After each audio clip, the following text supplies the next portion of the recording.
अस्सलामुअलैकुम। कैसे हैं सब? उम्मीद है सब खैरियत से होंगे। आज हमारे किचन में बनने जा रहा है थोड़ा सा अलग। आज हम बना रहे हैं जी दवा भी और ग़िज़ा भी। ये बनने जा रही थी तो मैंने सोचा आपके साथ भी शेयर कर लूँ, क्योंकि ये सर्दी में उन लोगों के लिए कि जो कि मुख्तलिफ़ बीमारियों का शिकार हैं उनके लिए बेहतरीन है। तो जी बढ़ते हैं हम अपने इंग्रेडिएंट्स की तरफ। तो आज हम बना रहे हैं कच्ची हल्दी का हलवा। कच्ची हल्दी इस टाइप की होती है, अदरक से मिलती जुलती है, और इसको ये देख लें इस टाइप की होती है, और इसको छील के ये इस फॉर्म में आ जाएगी। इसको हम फिर चॉपर में पीस लेंगे। कच्ची हल्दी जो इसकी मिकदार हमने लेनी है हाफ़ के जी लेनी है। इसी तरह देसी घी हम ले लेंगे हाफ़ के जी, बेसन ले लेंगे हाफ़ के जी, चीनी भी हम लेंगे हाफ़ के जी, दूध हम हाफ़ के जी लेंगे, और इसके साथ ही हम खोया लेंगे तकरीबन 250 ग्राम के करीब। बाकी आ जाते हैं जी हम इंग्रेडिएंट्स की तरफ। चारों मगज़ हम ले लेंगे 100 ग्राम, और इसी तरह चारों गोंद हम लेंगे 100 ग्राम। 50 ग्राम हम सौंफ ले लेंगे। पिस्ता, अखरोट और बादाम ये भी हम 100 ग्राम लेंगे, और 1 टीस्पून हम लेंगे इलायची पाउडर। तो चलिए जी टाइम वेस्ट किए बगैर हम बढ़ते हैं अपने प्रोसेस की तरफ। सबसे पहले मैं हल्दी को चॉपर में पीस लेती हूँ। उसके बाद हम इससे घी में फ्राई करेंगे, और फिर इसके साथ ही मैं बेसन को ड्राई रोस्ट करने जा रही हूँ। सबसे पहले बेसन को मैं ड्राई रोस्ट कर रही हूँ। इसमें कोई घी कोई ऑयल हमने मिक्स नहीं किया, बस इसे इतनी देर रोस्ट करेंगे जब तक इसकी खुशबू आना शुरू हो जाए। बेसन को बस हम इतनी देर भूनेंगे कि इसका कच्चापन ख़त्म हो जाए, क्योंकि फिर हम इसे दोबारा देसी घी में भी भूनेंगे। सबसे पहले जी मैं घी ऐड कर रही हूँ। ये हम सारा घी इकट्ठा है ऐड नहीं करेंगे, आहिस्ता आहिस्ता मैं प्रोसेस आपको दिखाती रहूँगी। बस आप सब स्टेप्स को इसी तरह से फॉलो कीजिएगा तो आपका ये हलवा बहुत मज़े का बनेगा। अब मैंने घी में नट्स ऐड कर दिए हैं। इन्हें हम 1 से 2 मिनट के लिए फ्राई करेंगे, और इसके बाद इन्हें मैं वापस प्लेट में निकाल लूँगी। 1 से 2 मिनट मैंने इसको अच्छा सा फ्राई कर लिया। नट्स ने अपना कलर चेंज कर लिया है। अब इन्हें निकालने के बाद मैं इसके में ऐड कर दूँगी गोंद। अब मैं इसमें ऐड कर रही हूँ चारों गोंद। इसे भी हम सिर्फ 1 मिनट के लिए, जैसे ही ये फूलना स्टार्ट होगी मैं इसे निकाल लूँगी दूसरी प्लेट में।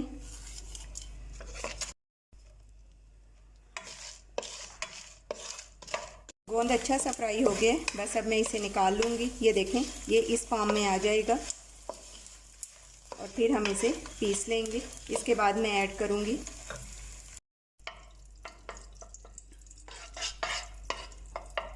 इसमें मैंने थोड़ा सा घी और ऐड किया है।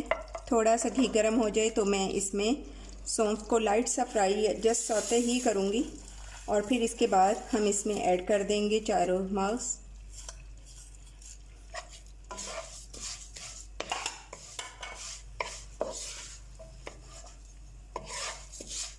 इसमें मैंने चारों मगज़ भी ऐड कर दिए हैं। इसे बस सिर्फ हम 1 मिनट के लिए फ्राई करेंगे, और फिर इसे भी मोटा मोटा पीस लेंगे। थोड़ा और घी इसमें ऐड करेंगे, और इसमें अब हल्दी को भूनेंगे। मैं आपको हल्दी दिखा दूं कि पीस के वो किस फॉर्म में आएगी। ये देखें ये कंसिस्टेंसी है हल्दी की पीसने के बाद। ये थोड़ी थोड़ी दानेदार लग रही है, लेकिन बिल्कुल अच्छे से पीस गई है, और जब हम इसे भूनेंगे तो ये बिल्कुल अच्छा सा पेस्ट सा बन जाएगा। घी हमारा अच्छा सा गर्म हो गया है। अब मैं इसमें ऐड करूँगी हल्दी। कच्ची हल्दी में से बहुत अच्छी खुशबू आ रही है। जब हम इसे भूनेंगे तो और भी ज़्यादा अच्छी हो जाएगी। ये ना सिर्फ बीमार लोगों के लिए बल्कि हेल्दी लोगों के लिए भी अक्सीर है, बेहतरीन चीज़ है सर्दियों के लिहाज से। अब हम हल्दी को भूनना स्टार्ट करेंगे, और इसे तब तक भूनेंगे जब तक ये अपना कलर चेंज ना कर ले। अभी हमारा घी प्रॉपर गर्म नहीं है। जैसे गर्म होगा तो फिर आप देखेंगे कितना अच्छा सा भुनना स्टार्ट होगी, और इसके साथ ही आपके पूरे घर में इसका बड़ा ज़बरदस्त सा अरोमा फैल जाएगा। हल्दी बहुत अच्छा सा भुनना स्टार्ट हो गई है। अब इस स्टेज पे मैं इसमें ऐड कर रही हूँ कार्डेमम पाउडर, यानी इलायची पाउडर हाफ़ टी स्पून। बाकी का हम बेसन भूनते हुए उसमें ऐड करेंगे, लेकिन ये इसमें बहुत अच्छा इसका फ्लेवर भी आएगा। हल्दी ने घी छोड़ना स्टार्ट कर दिया है, मतलब ये भुनने के करीब है। तो बस आपने ये ध्यान रखना है, जब इस तरह से ये साइडों से घी छोड़ना शुरू कर दे तो हमने हल्दी को दूसरी प्लेट में निकाल के अब इसमें ऐड कर देना है बेसन। अब हम कढ़ाई में बाकी का भी घी ऐड कर लेंगे। सारा घी हमने ऐड करना है। ओके जी, अब हम इसमें ऐड करेंगे इलायची पाउडर। इलायची पाउडर के ऐड करते ही अब मैं इसमें ऐड करने जा रही हूँ बेसन। बेसन को पहले हमने थोड़ा सा भून लिया था। इलायची डालने के बाद मैंने इसमें बेसन ऐड कर दिया है।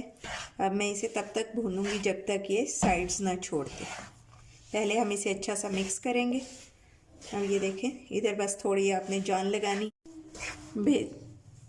बेसन हमारा भुनना स्टार्ट हो गया है। बस अब हम इसे भूनते रहेंगे। बेसन हमारा अच्छा सा भुन गया है। अब मैं इसमें थोड़ा थोड़ा करके दूध ऐड करूँगी, इकट्ठा नहीं ऐड करेंगे।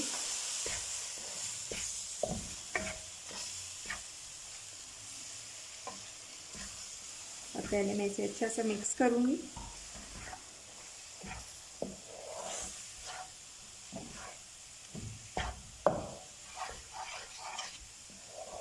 और अब हम बाकी का दूध भी ऐड कर देंगे।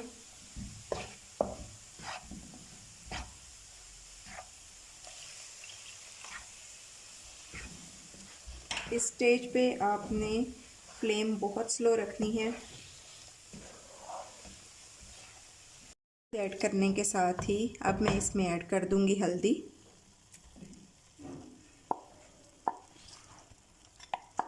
अब मैं इसे कर लेती हूँ अच्छा सा मिक्स, फिर आपको इसका नेक्स्ट प्रोसेस बताती हूँ।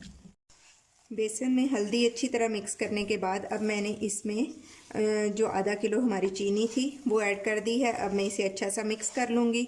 चीनी को डिज़ोल्व करने के लिए अब जो बाकी का दूध था वो मैं इसमें ऐड कर दूँगी ताकि चीनी हमारी अच्छी सी डिज़ोल्व हो जाए। और उसके बाद हम इसमें सारे ड्राई फ्रूट्स और गोंद वगैरह ऐड करेंगे। चीनी अच्छी तरह से मिक्स हो गई है। अब मैं इसमें ऐड करूँगी खोया।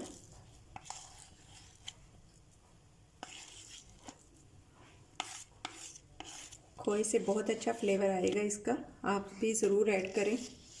अगर खोया अवेलेबल ना हो तो आप खुश्क दूध भी इसमें डाल सकते हैं।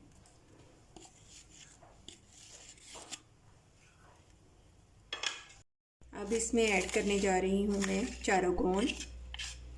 इसे मैंने अच्छा सा पीस लिया है।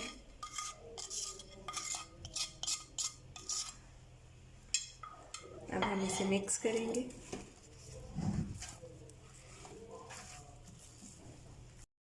अब हम इसमें ऐड करेंगे सौंफ और चारों मग्स। ये देखें, मैंने इन्हें बिल्कुल बारीक नहीं पीसा, थोड़ा थोड़ा मोटा पीसा है। इसका बहुत अच्छा टेस्ट आता है। अगर आप इस तरह से रखेंगे, बारीक कर देंगे तो बिल्कुल भी ना तो फ्लेवर का फील होगा और ना ही आपको वैसे खाने में मज़ा आएगा। अब इसमें मैंने ऐड कर दिया है बादाम, पिस्ता, अखरोट। और ये देखें, ये मैंने इस तरह से मोटा मोटा रखा है, इसे बिल्कुल भी बारीक नहीं पीसना।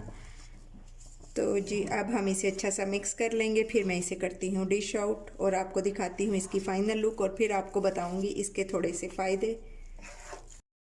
तो जनाब रेडी हो गया है हमारा कच्ची हल्दी का हलवा। आप इसे ज़रूर ट्राई कीजिएगा। अगर आपको कच्ची हल्दी ना मिल रही हो, आप अपने सब्ज़ी वाले से बोलें, वो आपको ला देगा।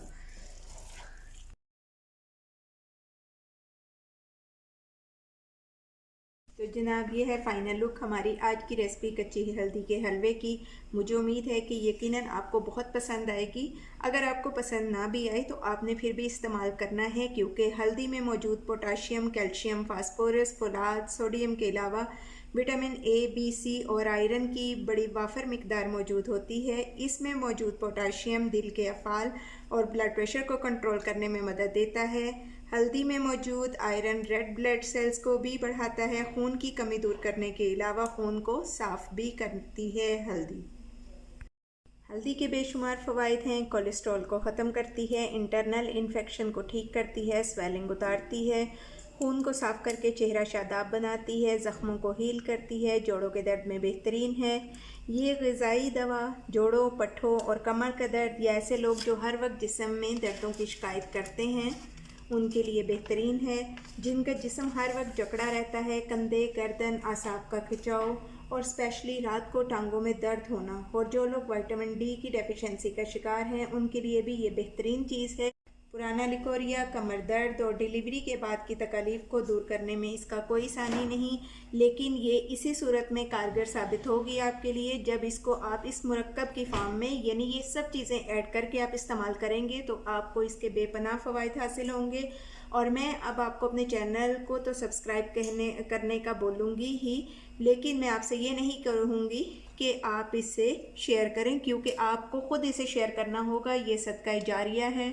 वो लोग जो कि किसी तरह से दवाएं अफोर्ड नहीं कर सकते, तो ये उन दवाओं से भी बढ़ के अक्सीर का दर्जा रखते हैं, और वो लोग जो किसी तरह दवाओं के मुतहम्मिल नहीं हो सकते, ये उनके लिए भी बेहतरीन है। और मैं इसके लिए आप सब लोगों को सजेस्ट भी करूँगी, अगर अल्लाह ताला ने आपको आसानी अता फरमाई है, आप बनाएं तो आप स्पेशली उन लोगों को याद रखें जो कि ये चीज़ें अफोर्ड नहीं कर सकते। सर्दी का मौसम है और उसमें अपने बहन भाइयों का सबका ख्याल रखें। अपने आसपास नज़र दौड़ाएं कि कौन किस परेशानी में मुब्तला है, क्योंकि यही टाइम है सबकी हेल्प करने का। तो अपना और अपने प्यारों का बहुत ख्याल रखें। Take care. अल्लाह हाफिज़।